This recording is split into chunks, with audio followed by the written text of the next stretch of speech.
That's exactly right, Steve, and that's what we've just heard. Hello to you. We're coming to you live from Vienna, and just a few moments ago, Steve, we were in conversation with the Iranian energy minister. He was talking about not only this deal, but also some issues in the region. I'm joined now by RBC's Helima Croft. Helima, this was quite a significant conversation that we had outside the hotel here. No, right? It was a wide-ranging interview, actually. Yeah, I mean, he gave us 10 minutes, but I think critically he said that he's not essentially opposed to this extension that was talked about between the Russians and the Saudis. No, I mean, the Iranians want higher oil revenue, they need higher prices, so they're not going to oppose an agreement. They would support it going deeper in terms of a cut, but they did declare they're opposed to this charter arrangement, which would formalize the non-OPEC agreement. That was a big action item for last year's OPEC president, Suhail Marzuri from UAE.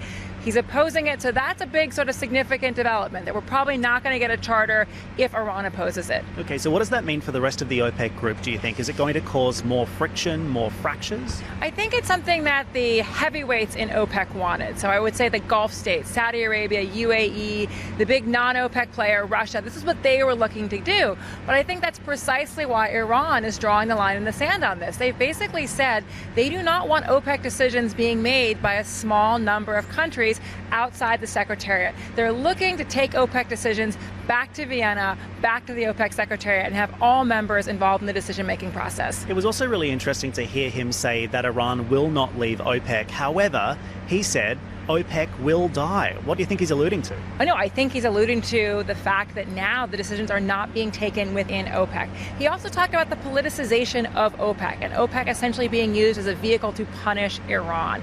So he's basically saying, look, we're not going to leave, but we're not going to have our voices silenced in the organization. So we're going to make it difficult for other countries going forward. We also asked him about the situation in the Strait of Hormuz and the Gulf of Oman. We asked him directly if Iran takes any responsibility for the downing of that US drone and the tanker attacks. He, of course, essentially raised the flag and said, look the other way. No, it's a false flag. Look to the other countries in the region that would benefit from having escalation in terms of tension. So taking no responsibility for that. And the other question what was asked was, is this European vehicle, the INSTEC arrangement, this special purpose vehicle to allow trade and non-dollars for goods for Iran, is that going to work? And he basically said, if we can't sell our oil, really what's the purpose of this mechanism? And that's really important because the Iranian nuclear restart is really looming. The Europeans have a 60-day window. It expires on July 7th. What Iran does with its nuclear program will be vitally important in terms of how this development, the regional crisis, develops. And also very important for the United States as well, because perhaps this could raise the issue of a miscalculation. Oh, absolutely. I think the U.S. government, the Trump administration, has two lines in the sand.